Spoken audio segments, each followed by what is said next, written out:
Comment travailler sur sa confiance en soi sans devenir extrêmement prétentieux? C'est ce que l'on va voir dans la vidéo d'aujourd'hui.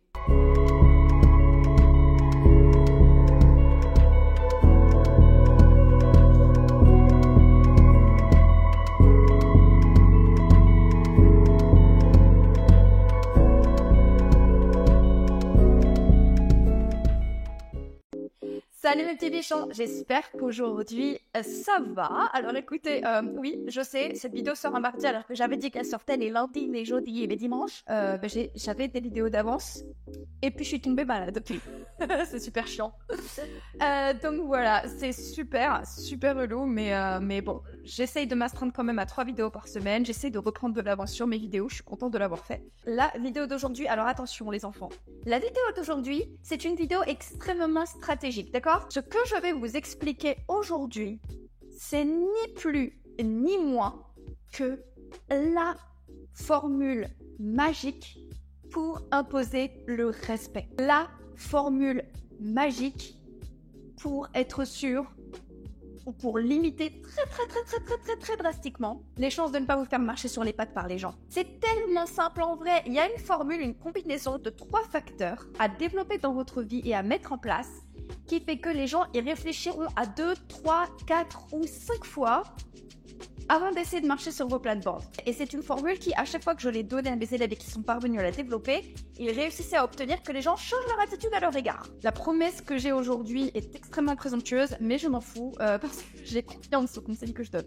Donc voilà, aujourd'hui, je vais vous donner donc la recette magique pour pouvoir réussir à inspirer chez les gens le respect et puis limiter les chances de devoir en fait se défendre. Parce que c'est toujours extrêmement stressant aussi de devoir expliquer aux gens qui se comportent comme des bâtards. Voilà, il y a un moment où ça fait mal. Ça fait mal quand tu aimes les gens et quand tu es obligé de leur dire écoute, faut pas, Jean-René, j'ai pas aimé là ce que t'as dit sur moi à propos de mes performances sportives devant tous nos potes en soirée alors qu'il y avait Cynthia de la Conta que j'essayais de pécho depuis 3 mois. Et avec les conseils que je vais vous donner, vous allez passer en fait à Jean-René l'envie, avant même d'avoir à le faire, vous allez passer à Jean-René l'envie de vous mettre en pièces en public, voilà. Mais avant de rentrer dans le vif du sujet, pour ceux qui ne me connaissent pas, je suis Lola Morales, je travaille dans le milieu du coaching depuis 14 ans et je suis là pour aider les gens à devenir beaucoup plus disciplinés, à avoir confiance en eux, ce qui est le thème de la vidéo du jour, et à être également plus résilients face aux épreuves de la vie. Et pour ce faire, j'ai entre autres cette chaîne YouTube, donc abonnez-vous si cette chaîne vous plaît. Je sors des vidéos tous les lundis, les jeudis et les dimanches. Donc sur ces thèmes-là, sur le thème de la confiance en soi, de la discipline, la motivation et de la résilience. Ceci dit, on va pouvoir entrer dans le vif du sujet.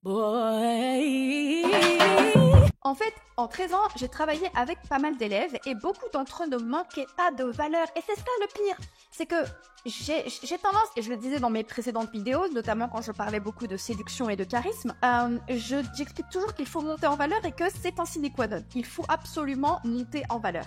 Mais il m'est très souvent arrivé d'avoir des élèves pour qui la valeur n'était pas le problème. Et de la même manière que j'ai eu beaucoup d'élèves en coaching en séduction pour qui le physique n'était pas le problème. Des fois, oui, certains de mes élèves manquaient justement de choses pour eux, d'atouts, donc je les poussais en fait à se développer et à leur donner la confiance nécessaire pour travailler plus, pour devenir plus beau, pour devenir plus intelligent, pour avancer dans leur carrière, pour construire un lifestyle qu'ils méritent et donc aussi se créer une personnalité qui va avec le lifestyle, que moi j'appelle d'ailleurs la philosophie ou la théorie ou l'hypothèse de la plante magique. Je vous en parlerai dans certaines petites vidéos à venir, je vais vous en parler bientôt et c'est une en fait des méthodes que je peux utiliser dans mes coachings.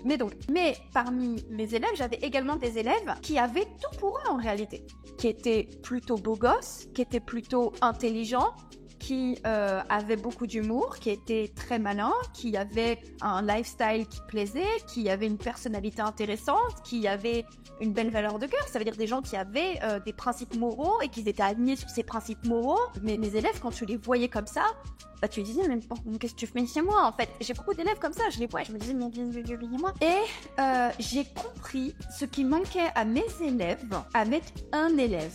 Il y a 4 ans, je travaillais avec un super élève, chef d'entreprise, père de 3 enfants. Mais alors, il était entouré comme ça d'une horde de vautours. Il était chirurgien esthétique de mémoire, donc il gagnait très très bien sa vie. Il avait son patrimoine immobilier, il était très intelligent, très brillant, un des meilleurs de sa profession. Mais il était entouré d'une poignée poignée de vautours qui lui sifflait tout ce qu'il avait jusqu'à la moelle. Et un jour, il était complètement dévasté, il était avec moi en session de coaching et il m'a dit « Je fais beaucoup d'argent pour que des gens qui ne m'aiment pas en profitent. » Et cette phrase m'a brisé le cœur. Donc, j'avais compris, en fait, avec lui, que le premier facteur de la recette magique, c'était avoir des ressources et avoir des choses à offrir. Mais que du coup, si tu avais beaucoup de choses à offrir au monde, il fallait que tu fasses attention à qui tu allais en faire bénéficier. Du coup, cet élève-là, ce qu'il a surtout fallu lui apprendre à faire, c'est à gérer les conditions d'entrée à ses ressources, en fait. En gros, les personnes autour de lui pouvait lui manquer de respect. Son ex-femme lui sifflait sa thune, il me semble qu'elle l'avait trompé. Son avocat aussi lui sifflait beaucoup sa thune. J'ai eu beaucoup d'élèves comme ça, hein. J'ai eu beaucoup d'élèves dont c'était le profil. J'ai eu pas mal d'élèves comme ça qui étaient quadragénaires, qui avaient tout pour eux. Des mecs plutôt pas mal, qui travaillent dur, pas trop mal physiquement, plutôt bien conservés, qui ont du temps parce qu'ils ont bien bâti leur carrière et du coup ils dégagent du temps par la suite, qui ont encore de l'énergie et encore de vitalité pour leur jeunesse, qui ont du patrimoine, qui ont un beau réseau pro, mais qui ne posent aucune condition d'accès à leurs ressources. Et du coup, ces élèves-là se sentent dévorés de l'intérieur. Et là, la plupart du temps, ce qui se passe, c'est que soit ils deviennent complètement aigris et ils se sentent coincés dans une situation où ils sont obligés de porter à bout de bras toutes les personnes autour d'eux qui ont l'habitude de compter sur eux, mais que ces personnes-là se comportent de manière particulièrement ingrate et ne prennent absolument pas le temps d'avoir un minimum de reconnaissance pour mes élèves. Maintenant, vous pouvez effectivement avoir beaucoup de ressources pour vous. Vous pouvez être un mec super intéressant, super beau, super intelligent, avec un lifestyle qui donne envie d'y entrer. Et vous pouvez poser des conditions d'accès à l'entrée. Mais malgré tout, vous pouvez aussi, vous retrouver seul. En règle générale, je vous dis, de toute façon, avoir beaucoup de choses à offrir et ne pas avoir de conditions d'accès à ce que l'on a à offrir, c'est extrêmement dangereux et c'est comme ça en général que on devient soit extrêmement aigri, soit suicidaire. Mais si vous avez ces choses-là, mais qu'il vous manque le troisième facteur, vous pouvez malgré tout vous retrouver seul. Et ce troisième facteur, c'est qu'une fois que l'on a trié sur le volet les gens qui ne méritent pas d'accès à ces ressources, il faut également savoir déterminer les gens qui méritent ces ressources. Parce que si en étape 1, vous avez développé votre valeur, vous êtes devenu une version de vous dont vous pouvez être fier et vous êtes devenu une version de vous qui possède des choses, des patrimoines, des qualités, et que par la suite, vous avez appris à faire le tri autour de vous. Il va malgré tout falloir attirer les bonnes personnes avec qui vous allez pouvoir créer un tissu social de qualité. Et pour attirer ces personnes-là, donc ce qui est la troisième étape de ma recette magique, savoir repérer autour de vous quelles personnes vont devoir bénéficier d'un traitement de faveur dans votre cercle. Les personnes que vous allez intégrer et à qui vous allez faire bénéficier de vos ressources. Donc voilà, là pour le coup, je viens de vous expliquer dans les très grandes lignes qu'il fallait incorporer dans sa recette magique pour inspirer le respect aux autres. Mais là, du coup, vous allez avoir envie de me poser la question, mais comment on fait concrètement pour appliquer cette recette dans votre vie? Et bien, c'est ce que l'on va voir maintenant. Tout d'abord, ceux qui me suivent depuis un moment le savent, mon programme de coaching prend en compte 9 éléments de valeur à développer pour devenir un homme de haute valeur. À savoir donc effectivement le physique, mais pas que, et également l'intelligence, la maîtrise de soi, ses connaissances, qualités, compétences, sa gestion de l'argent également, sa réputation, voilà. Il y en a beaucoup, mais j'en ai catégorisé 9. Et si vous voulez travailler à les développer, vous pouvez m'écrire donc, et vous pouvez directement prendre rendez-vous avec moi en cliquant sur le lien qui figure donc en commentaire épinglé ou en barre d'infos. On prend directement rendez-vous et on peut en parler. Mais une fois que c'est fait, donc ça c'est l'étape 1, qui prend beaucoup de temps en réalité, ça peut se faire sur 3, 6, 9 mois, mais ça c'est quelque chose qui se fait avec moi et je peux accompagner les gens là-dedans. Mais l'étape 2, ça va être ensuite de réfléchir de manière très concrète à qu'est-ce que l'on attend des gens en échange de tout ce que l'on va faire pour eux. Si vous avez du patrimoine financier, vous allez par exemple devoir être amené à prêter de l'argent ou à donner de l'argent.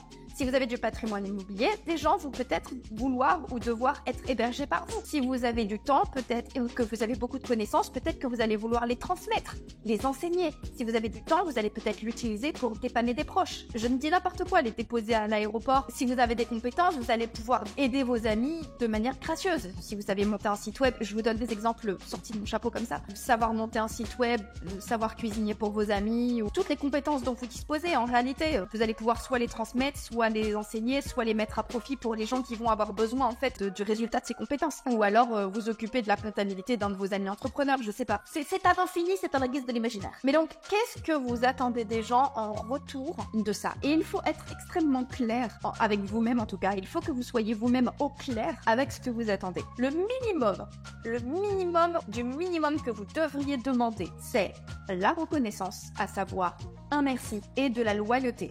Et par loyauté, j'entends ne pas bafouer vos intérêts pour l'intérêt personnel des personnes que vous aidez. C'est-à-dire que les gens qui sont autour de vous et qui bénéficient de tout ce que vous avez à offrir doivent, lorsqu'ils prennent des décisions, se demander s'ils risquent de vous mettre à mal ou pas. Maintenant, l'étape numéro 3, cela va être de déterminer non seulement les gens qui vont bénéficier de conditions d'accès à vos ressources, mais qui vont également bénéficier de votre confiance et avec qui vous allez vraiment créer en fait une relation d'interdépendance. Et cela, c'est ce que moi j'appelle le cercle 1. Pour moi, le cercle 1, ce sont les personnes qui peuvent m'appeler le jour ou la nuit et qui peuvent littéralement tout me demander. Et pour évaluer cela, il va falloir distinguer autour de vous ceux qui sont dans une optique de partage et ceux qui sont dans une optique d'échange. Pour faire la distinction entre les deux, j'ai une analogie, c'est une analogie de la pizza que vous allez commander au restaurant. Si vous êtes dans une optique d'échange avec quelqu'un et que vous avez par exemple tous les deux commandé de la pizza et que vous avez envie de goûter la pizza de l'un et de l'autre,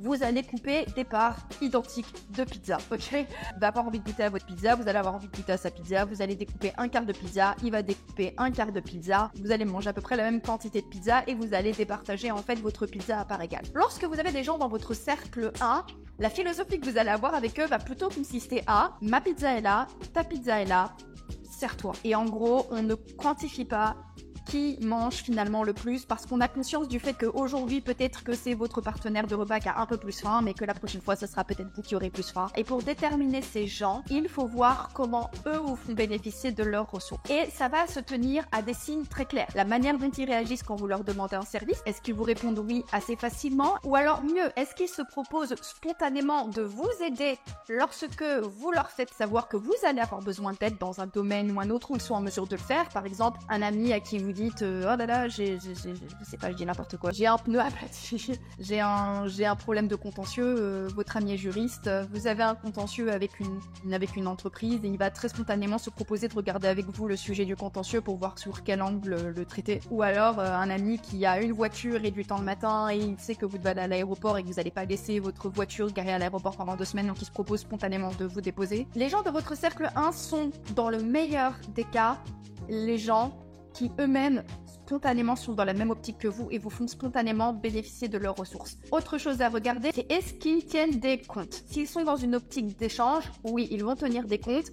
Et la prochaine fois qu'ils vous demanderont un service, ils vous rappelleront le fait qu'ils vous en ont rendu un par le passé ou alors ils vous reparleront de temps en temps du service qu'ils vous ont rendu. S'ils sont dans une optique de partage, ils vont avoir tendance à oublier le service qu'ils vous ont rendu et seront juste très contents et très reconnaissants quand vous leur en rendrez un à votre tour. Et ces gens-là sont ceux sur qui vous allez pouvoir vous reposer sur le long terme. Ce sont les gens avec qui vous allez bâtir et qui vont constituer en fait votre équipe, votre groupe, votre tribu. Et si vous appliquez cette recette avec ces 3 facteurs, qu'est-ce qu'il va se passer? Vous allez vous-même devenir un individu fort et plutôt indépendant, mais vous allez aussi devenir un individu qui apprendra aux autres que si on lui manque de respect, on n'a plus le droit de profiter de tout ce qu'il a à offrir. Et donc, vous allez trier naturellement sur le volet les gens qui sont ingrats, qui ne sont pas loyaux et qui ne sont pas reconnaissants du tout. Et donc, cela va permettre de faire de la place et de vous créer un réseau de personnes de qualité avec une confiance mutuelle et vous allez donc pouvoir par la suite partager ensemble vos ressources, avancer ensemble et faire équipe. Et pour comprendre un petit peu plus ce que je veux dire, je vous renvoie à une vidéo qui va apparaître quelque part par là où j'expliquais justement l'importance de se bâtir un réseau et un tissu social de qualité et je vous expliquais dans cette vidéo très exactement comment faire et à quoi sert un tissu social de qualité. Maintenant, si vous avez d'autres conseils, c'est dans les commentaires que ça se passe. Moi, en attendant, je vous embrasse, prenez soin de vous. Et comme d'habitude, n'oubliez jamais que si une petite quiche comme moi y arrive, tout le monde peut y arriver. Donc maintenant, c'est à vous de jouer.